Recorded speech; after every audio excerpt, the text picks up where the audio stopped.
नमस्कार, आपका स्वागत है कार्यक्रम ग्रह नक्षत्र और आप में। मैं हूं आपकी होस्ट अनुष्का। आपके जीवन को और बेहतर बनाने के लिए आज फिर से हम हाजिर हो गए हैं आपकी समस्याओं के समाधान को लेकर। साथ ही साथ हम आपको देने वाले हैं कुछ और जानकारियां।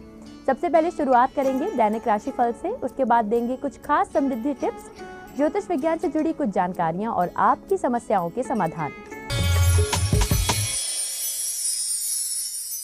तो अगर आप भी अपनी समस्याओं के लिए ज्योतिषी उपाय जानना चाहते हैं तो वो आप हमें मेल कीजिए gna@etv.co.in। साथ ही अपना मोबाइल नंबर जरूर लिखिए। तो आइए शुरुआत करते हैं आपके दैनिक राशिफल से, जिसे बताने के लिए हमारे साथ स्टूडियो में मौजूद है आचार्य राजेश जी। आचार्य राजेश जी, स्वागत है आपका इस कार्यक्रम में। नमस्कार। आज तारीख है 15 जनवरी, दिन है गुरुवार। आइए जानते हैं आज क्या कह रहे हैं आपके सितारे।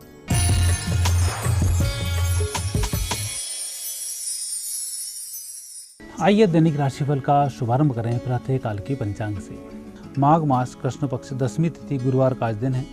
शुभ समय प्रातः 9 बजे से 10:30 तक। राहु काल दोपहर 1:30 से दोपहर 3 बजे तक। आज चंद्रमा है तुला राशि में। अब हम देखेंगे तुला राशि के चंद्रमा से आपका दैनिक राशिफल। पहली राशि मेष। मेष राशि वाले व्यक्तियों का आज दिन थोड़ा सा कमजोर चल रहा है। एक तो पारिवारिक जीवन की दृष्टि से दिन थोड़ा सा विपरीत है, दूसरा धन खर्च अनावश्यक रूप से आज हो रहा है। सजग रहकर कार्य करें। वृषभ राशि। वृषभ राशि वाले व्यक्तियों की तरक्की के अच्छे अवसर मिलेंगे। आपको मेहनत करना चाहिए और उन लोगों से संपर्क करना चाहिए जो आपकी तरक्की में सहायक हों। मिथुन राशि। मिथुन राशि वाले व्यक्ति आज अपनी रिदम में ही कार्य करते रहेंगे और दिन भी गुजर जाएगा, आपको पता भी नहीं पड़ेगा। लेकिन आज जो भी कार्य कर रहे हैं यह कार्य महत्वपूर्ण है, इसके लंबे समय में अच्छे परिणामों की प्राप्ति होगी। कर्क राशि। कर्क राशि वाले व्यक्तियों का दिन अच्छा चल रहा है, परिस्थितियां भी बेहतर हैं और आपके कार्य की शैली भी आज ठीक है। कुल मिलाकर आनंद का दिन है। सिंह राशि। सिंह राशि वाले व्यक्तियों का आज दिन जल्दबाजी वाला दिन है। एक तो आज जिम्मेवारियां बहुत हैं, काम भी बहुत हैं, धन का भी अभाव है। इसके विपरीत भी आप काम कर रहे हैं और सायंकाल सफलता को प्राप्त हो रहे हैं। सायंकाल मिठाई खाने को जरूर मिलेगी। कन्या राशि। कन्या राशि व्यक्तियों को आज धन बचाकर रखना चाहिए। एक बार योग ऐसा बनता है कि जब आप धन कुछ बचा लें तो लगातार उस कोष में वृद्धि होती है। तो आज कन्या राशि वाले व्यक्तियों का वही दिन है। यदि आप थोड़ा सा भी धन बचाएंगे तो लगातार वह बढ़ता रहेगा। इसलिए बच्चों के नाम से, खुद के नाम से, माता पिता के नाम से इस धन को जरूर बचा कर रखें। तुला राशि। तुला राशि वाले व्यक्तियों को आज निर्णय लेने में थोड़ी सी सावधानी रखनी होगी। राहु और चंद्रमा भ्रमित योग बना रहे हैं। जहां आपने योजनाएं बनाई थी, परिजनों से वह योजनाएं जीरो होंगी। दूसरा, नए कार्य करने जाएंगे। मित्रों से यदि आप सहायता मांगेंगे तो उल्टी सहायता आपको उनकी करनी पड़ सकती है। तो अकेले कार्य करें, बेहतर होगा। वृश्चिक राशि। वृश्चिक राशि वाले व्यक्तियों का आज दिन यात्राओं का है, लेकिन यात्राओं में थोड़ी सावधानी रखनी होगी। प्रिय वस्तु गुम हो सकती है या आपकी यात्रा अधूरी रह सकती है। इसके लिए योजनाबद्ध तरीके से यात्रा करें। हनुमान जी के मंदिर में श्रीफल भेंट करें, आपकी यात्रा सफल होगी। धनु राशि। धनु राशि वाले व्यक्तियों के ग्रह योग अच्छे हैं। आपकी प्रगति होगी। जो भी आप काम कर रहे हैं वह कार्य अच्छे रूप से संपन्न होगा। अच्छे विचारों वाला आज दिन है। मकर राशि। मकर राशि वाले व्यक्तियों का आज जिन लोगों से भी मिलना हो रहा है उनके माध्यम से ही आपकी तरक्की होगी और आज ऐसी खोज भी आपकी पूर्ण हो सकती है जिसके लिए आप लंबे समय से प्रयास कर रहे थे। आज का दिन पहले किए गए कार्यों के माध्यम से उत्तम दिन है। कुंभ राशि। कुंभ राशि व्यक्तियों को आज जल्दबाजी नहीं करनी चाहिए, धैर्य के साथ कार्य करनी चाहिए। आज 1 या 2 कार्य ही आप संपन्न कर पाएंगे और दिन निकल जाएगा, इसलिए अधिक कार्य हाथ में लेकर ना जाएं। मीन राशि। मीन राशि व्यक्तियों की परिस्थितियां बेहतर हैं। थोड़ा सा दिन मेहनत भरा है, लेकिन सफलताएं आपको प्राप्त हो जाएंगी। थोड़ा सा विश्राम कर लिया जाए तो और भी अच्छा होगा। ये था आपका आज का दैनिक राशिफल। आइए अब आगे बढ़ें और जानें कुछ खास समृद्धि टिप्स। अभी माघ मास चल रहा है, लेकिन आज से धनारक के दोष, माघ मास के दोष दोनों ही समाप्त हो जाते हैं। आज के बाद से मांगलिक कार्यों का चलना शुरू हो जाता है और यही कारण है कि आज के दिन विशेष रूप से दान का महत्व होता है। दान का महत्व मकर संक्रांति के दिन और दान का महत्व दूसरे दिन, दोनों दिन बहुत ही महत्वपूर्ण होता है। और जितना भी हम दान करते हैं उसमें 5 गुनी वृद्धि हो जाती है। जो विद्यार्थी पढ़ नहीं पा रहे हों वो पुस्तकों का दान भी कर सकते हैं अनाथालयों में जाकर। जो लोग ऐसे हैं कि उन पर कर्ज बना ही रहता है वह थोड़ा सा दान गरीबों में कर सकते हैं तो कर्ज से मुक्त हो जाएंगे। और जिन लोगों के मकान नहीं बन पा रहे हों तो वह भूमि में ले जाकर गुड़ और तिल को डाल दें। ऐसा करने से स्थायी संपत्ति का लाभ प्राप्त हो जाता है।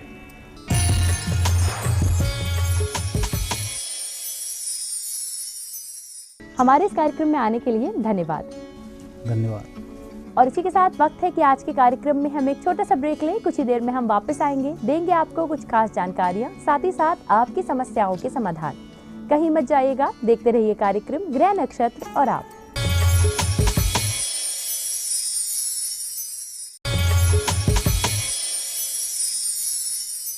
ब्रेक के बाद एक बार फिर से आपका स्वागत है कार्यक्रम ग्रह नक्षत्र और आप में। अब वक्त है कि आपकी समस्याओं के समाधान हम आपको बताएं, लेकिन उससे पहले हम आपको देने वाले हैं कुछ खास जानकारियां जिन्हें हम जानते हैं प्रख्यात नक्षत्र गतान्वेषी डॉक्टर शंकर चरण त्रिपाठी जी से। गुरुजी, आपका स्वागत है इस कार्यक्रम में। गुरुजी, दर्शकों की समस्याओं को शामिल करने से पहले हम आपसे जानना चाहेंगे कि यदि कोई व्यक्ति कृष्ण की तरह यानी तिरछा खड़ा होता है तो इसका क्या तात्पर्य है? संत हृदय नवनीत समाना, ओ कहा कभी न पर कहीं न जाना। संतों का हृदय मक्खन की तरह होता है, निज परिताप और द्रवई नवनीता, लेकिन ये मक्खन अपने आप पिघल जाता है। और परहित लागी और संत सोपनीता, और दूसरों के हितार्थ संत का हृदय पिघलता है। यही अंतर है मक्खन और संत के हृदय में। और जो संत का हृदय होता है वही ईश्वर का हृदय होता है। मक्खन कोई चुरा न ले। जिंदगी भर चोरी में 367 FIR दर्ज हुई थी कृष्ण की। तो गर्ग ऋषि ने कहा कि इस FIR से कैसे बचोगे भाई। और जिस गली से निकल जाए वहां गोपिकाएं पीछे, तो गोपिकाओं से बचने के लिए मोरपंख। गोपिकाओं में पूतना भी सम्मिलित है भला, वो भी गोपिका का ही रूप बनाकर आई। इन्हीं पूतना जैसे राक्षसियों से बचने के निमित्त मोरपंख कृष्ण ने धारण कराया, which is nothing but the conjunction of चंद्रमा एंड केतु। और गर्ग ऋषि ने कहा तुम नाग को बेच चुके हो यार, और नाग के 10,000 फनों के बैठ के ऊपर खड़े होकर तांडव नृत्य किया है आपने, और वेद कर इसको दक्षिण से उत्तर दिशा की तरफ स्थापित किया है आपने यमुना में। और काश आप सीधे खड़े होते तो आपको निगल गया होता ये नाग। यानी काल के और महाकाल के, कराल के, ब्याल के चारों अवस्थाओं को विदीर्ण कर उन चारों की गुणज्ञता और गुणक संगति से उत्पन्न परिणाम जो विषयुक्त थे उसे सुधाकर और सुधा के रूप में परिवर्तित कर अपने वामांग को, जैसे महादेव ने अभिन्नो अंग सेवाता उमा तादृशम भा, यानी अपने ही अंग में उमा को स्थान दिया महादेव ने, तो कृष्ण ने तिरछे होकर अपनी पोज में भक्त को स्थान दिया। और गोपिकाएं जितनी भी थी, आप सूर का पूरा चित्रण पढ़ डालिए। कैसे हो तो निकसत नाही, तिरछे होई जुअड़े। आया हजारों जगह तिरछा बैठा है कृष्ण हमारे हृदय में, इसलिए उद्धव ये निकल नहीं पाएगा। और सूरदास ने भी ललकार कर कहा था, बाह छुड़ाए जात हो और निर्बल जान के मोही। हृदय में तिरछा कर लिया ना सूरदास ने, और हृदय से जब जाओगे और सबल कहोगो तो। भक्त ने तिरछा कर दिया कृष्ण को, अन्यथा सरल स्वभाव न मन को टिलाई। अन्यथा कृष्ण परमात्मा महायोगेश्वर है, अत्यंत सरल है, अत्यंत सीधा है, लेकिन भक्तों की जिद पर वो तिरछा हुआ। और तिरछा इसलिए हुआ कि तिरछा होने पर पृथ्वी के गुरुत्वाकर्षण शक्ति का प्रभाव, पिवट से निकलने वाली चुंबकीय शक्तियां आपकी आवृत्तियों को, जो आकाशमंडल में आयनोस्फीयर को भेदने की शक्ति रखती हैं, उनको विदीर्ण नहीं कर पाती। इसलिए कृष्ण ही ऐसा जाजुल्यमान, देदीप्यमान, धवल प्रज्ञान ऐसा व्यक्तित्व जो आयनोस्फीयर पर जिसका ऑब्स्ट्रक्शन या कोई रोकने की ताकत ही न रखता रहा हो, इस तिरछी प्रवृत्ति और तिरछी व्यक्तित्व, तिरछी छाया, वक्र गति, ये ग्रहों का अनुकरण, अनुशीलन और ग्रहों का पोस्चर है जो हमेशा तिरछे रहते हैं।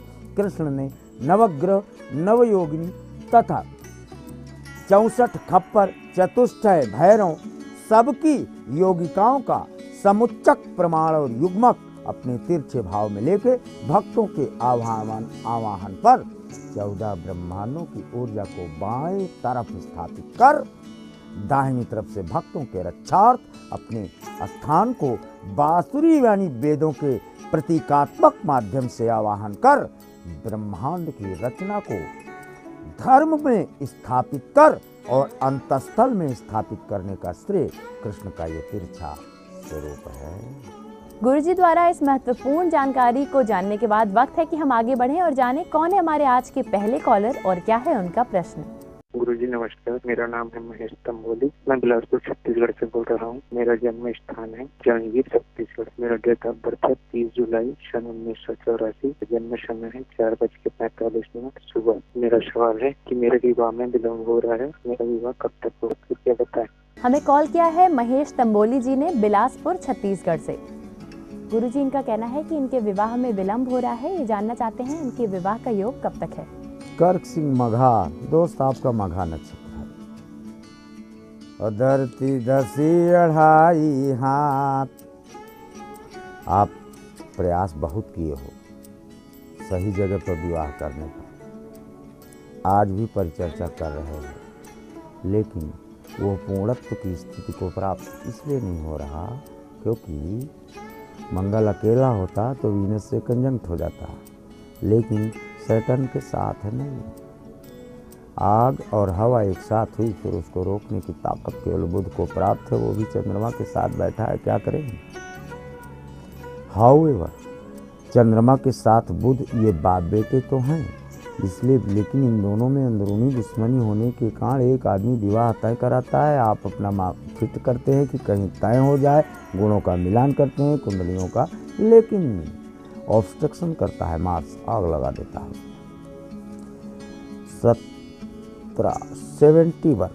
17 पैकेट गुणे 100 ग्राम या 71 गुणे 100 ग्राम भुने चने बंदरों को दे दो, इस समय आएंगे खुद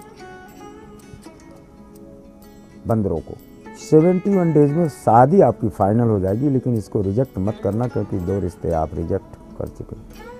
महेश जी, हमें उम्मीद है कि गुरुजी द्वारा आपको ये पता चल गया कि आपका विवाह कब तक हो जाएगा। आइए अब जानें कौन है हमारे अगले कॉलर और क्या है उनका सवाल। गुरुजी प्रणाम, मैं जयपुर राजस्थान से नीलम अजमानी बोल रही हूँ। मैं अपनी पुत्री योगिता अजमानी के बारे में पूछना चाहती हूँ।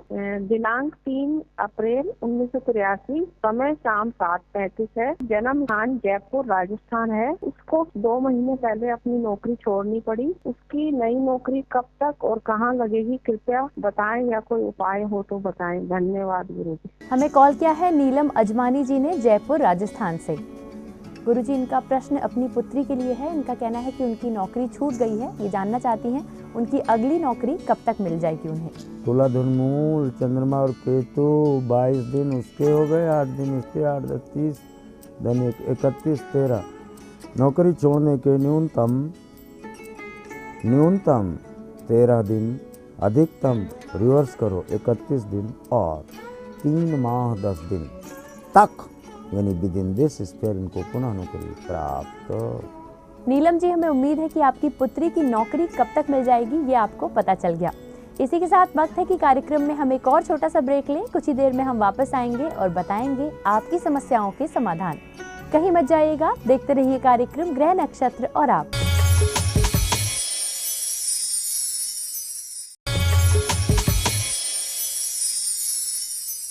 ब्रेक के बाद एक बार फिर से आपका स्वागत है कार्यक्रम ग्रह नक्षत्र और आप में। और अब वक्त है कि हम आगे बढ़ें और जानें कौन है हमारे अगले कॉलर और क्या है उनका सवाल। मैं अमरेंद्र नाथ वर्मा फैजाबाद जिला से बोल रहा हूँ। मेरा डेट ऑफ बर्थ है 19/5/1964। स्थान छपरा बिहार है। शाम को 7 बजे। मैं अभी तक जो भी कार्य कर रहा हूँ वो सही से नहीं हो रहा है। मेरा गाँव में पैसा फंसा है, वो कब तक मिल जाए, इसका कोई ज्योतिषीय उपाय बताएं। हमें कॉल किया है अमरेंद्र नाथ वर्मा जी ने फैजाबाद उत्तर प्रदेश से। गुरुजी, इनका कहना है कि इनको अपने कार्यों में सफलता नहीं मिलती है, साथ ही साथ गांव में इनका पैसा भी रुका हुआ है जिसे प्राप्त करना चाहते हैं। कृपया इन्हें इसके लिए कोई ज्योतिषी उपाय बताएं। वृश्चिक सिंह पूर्वा फाल्गुनी फैजाबाद से बोल रहे हो कि लाल गाय जिसमें कहीं ब्लैक स्पॉट हो, यानी जिसको कहते हो चितकबरी गाय, ऐसी कोई गाय अगर आपको मिल जाए, इसकी सींगों में गेरू लगा दो तो गांव का ये तो पैसा तुरंत 5 मिनट में आपको मिल जाए। कोई काम नहीं बनता, इसमें टाइम लगेगा। ये 17 दिन 71 दिन के बाद 17वें दिन या 71वें दिन इस कार्य को रिपीट करना, क्योंकि केतु आपकी मदद में। अमरेंद्र जी, हमें उम्मीद है कि अपनी समस्याओं के लिए आपको क्या करना चाहिए ये गुरुजी द्वारा आपको पता चल गया। आइए अब जाने कौन है हमारे अगले कॉलर और क्या है उनकी समस्या। मैं नीमा पंत बोल रही हूँ दिल्ली से। मैं अपने बेटे पारस पंत के बारे में जानना चाहती हूँ कि जन्म तिथि 31 जुलाई 87 सुबह 10:20 लखनऊ का बर्थ है कि वो इस समय बैंक में जॉब कर रहा है, लेकिन अपनी जॉब से वो संतुष्ट नहीं है। कृपया बताएं कि इसको यही करना चाहिए या कहीं और ट्राई करना चाहिए। हमें कॉल किया है नीमा पंत जी ने दिल्ली से। गुरुजी, इनका प्रश्न अपने पुत्र के लिए है। इनका कहना है कि वो अपनी बैंक की नौकरी से संतुष्ट नहीं है। क्या ये नौकरी उनके लिए ठीक रहेगी या फिर उन्हें किसी और क्षेत्र में प्रयास करना चाहिए। कन्या हस्त हम कहेंगे भी तो ये मानेंगे नहीं। आपकी बात तो मानता नहीं आपका बेटा, हमारी क्या मानेगा। लेकिन इसको टोटल नौकरी 8 करनी है, जिसमें से 5 इंडिया और इंडिया के अंदर स्थित कॉरपोरेशंस या इंस्टीट्यूट्स में तथा 3 इसको विदेश में करनी है, एब्सोल्युटली विदेश में या विदेशी संस्थान में। यानी अब नेक्स्ट नौकरी इसको विदेश जाने की है। इसको कहो अपना दरी चदर लपेट ले। नीमा जी, हमें उम्मीद है कि आपको ये पता चल गया कि आपके पुत्र को किस क्षेत्र में नौकरी करनी चाहिए। आइए अब जाने कौन है हमारे अगले कॉलर और क्या है उनका सवाल। गुरुजी प्रणाम। मैं भोपाल मध्य प्रदेश से डॉक्टर ब्रजेश शर्मा बोल रहा हूँ। मेरा डेट ऑफ बर्थ 31 अक्टूबर 1971 है। जन्म समय रात को 12:20 है। मेरा जन्म स्थान विदिशा मध्य प्रदेश है। मैं PhD डॉक्टरेट हूँ और मेरे को 20 साल का एक्सपीरियंस है। गुरुजी, मेरा प्रश्न है कि मेरा सरकारी नौकरी कब तक लगेगी, जबकि मैं इसके लिए पूरी तरह से एलिजिबल हूँ या किसी और लाइन में भी मिल सकती है, तो वो भी बताने का प्रश्न। धन्यवाद। हमें कॉल किया है ब्रजेश शर्मा जी ने भोपाल मध्य प्रदेश से। गुरुजी, इनका कहना है कि पिछले 20 वर्षों से ये शिक्षा के क्षेत्र में कार्यरत हैं। इन्हें इसी क्षेत्र में सरकारी नौकरी कब तक मिलेगी या फिर इनके लिए कोई और क्षेत्र बेहतर रहेगा। कृपया इनका मार्गदर्शन करें। कर्क कुंभ पूर्वा भाद्रपद क्यों लेके आए कुंभ। कुंभ माने घड़ा। पैरों से रौंदी गई मट्टी, फिर पीटी गई मट्टी, फिर काटी गई, फिर जलाई गई, फिर पकाई गई और पकने के बाद फिर उसमें जो पानी भरा गया उसको भी एक बूंद न पी पाया घड़ा, दूसरे ही पीते रहे और हर 2 मिनट में उसकी गर्दन झुकाते रहे। ये कुंभ लग्न। सो आप लेके आए तो 20 साल से सारी रिक्विजिट क्वालिफिकेशन रखते हुए भी मारे मारे घूम रहे। आपका प्रश्न बिल्कुल आपके शब्दों के अनुरूप है और इच्छा की पूर्ति भी करता है। You are born in 1971। अगर मैं इसमें 40 जोड़ दूँ तो ये 2011 ही आता है और 2000 यानी 40 वर्ष के बाद गवर्नमेंट जॉब की कोई गुंजाइश नहीं रहती। Then you are not eligible for pension. इसलिए मैं आउटराइटली आपके क्वेश्चन को गवर्नमेंट जॉब के लिए, हाँ, प्रश्न की ग्राह्यता 2% इसमें है कि आपने पहले इंटरव्यू दे रखा है, आपने किसी इंस्टीट्यूट में बिना पैसे के पढ़ा रखा है, इसको मान्यता मिलेगी और ये इंस्टीट्यूट बैक डेट से आपको असिस्टेंट प्रोफेसर नियुक्त करती है। उससे आप पेंशन ड्रा करते हैं गवर्नमेंट खजाने से। Means as certain as sunrise you are drawing the pension from government treasury. Brajesh ji, हमें उम्मीद है कि आपकी नौकरी से जुड़ी हुई समस्या के लिए आपको क्या करना चाहिए ये गुरुजी ने आपको बता दिया। अब वक्त है कि हम जाने कौन है हमारे आज के आखिरी कॉलर और क्या है उनका प्रश्न। गुरुजी, मैं राम सुभाष शर्मा, झारखंड, रांची। मेरी पुत्री का नाम अनीता कुमारी है। उसका जन्म 10 दिसंबर 1990 है। रात्रि 10:55, स्थान है गया, बिहार। मैं ये जानना चाहता हूँ कि मेरी पुत्री का विवाह का योग कब तक बन रहा है और कैसे परिवार में होगा। हमें कॉल किया है राम सुभाष शर्मा जी ने, रांची, झारखंड से। गुरुजी, इनका प्रश्न अपनी पुत्री के लिए है। ये जानना चाहते हैं उनके विवाह का योग कब तक है, कृपया इन्हें बताएं। बृहस्पति और केतु द्वादश हैं। अब पुत्री आपकी पैदा हुई 90 में। केतु मंगल के रिजल्ट देता है। संगत के गुण, संगत ते गुण उपजय, संगत ते गुण जाए, ज्योतिष का ये सिद्धांत है। बृहस्पति के साथ केतु है, मांगलिक कार्यों की वृद्धि और उनका उत्कर्ष, उस दिशा में आने वाले कार्यों का परिक्षेत्र कभी नहीं। 90 में 28 जोड़ो तो 8, 2018 में विवाह का क्रमांक, दुल्हन और आपके दामाद साथ रहने का, और 2016 की फरवरी 16 फरवरी 2016 को रिंग इसके शादी तय फाइनल हो जाती है। इसके बाद आप शादी चाहे जब मनाएं। क्यों? 2 इयर्स आपका और हमारा विक्रम संवत एक ही चलता है। होली के दिन जैसे नया दिन मना लिए तो होली आएगी अप्रैल में, मार्च में, तो उस समय गैप जो होता है, इस ट्रांजिशनल गैप, इस गैप में दोनों ईयर्स की संज्ञा है, इसलिए घबराने की ज़रूरत नहीं है। 26/2 बिल्कुल तय। राम सुभाष जी, हमें उम्मीद है कि आपकी पुत्री का विवाह कब तक होगा ये आपको पता चल गया।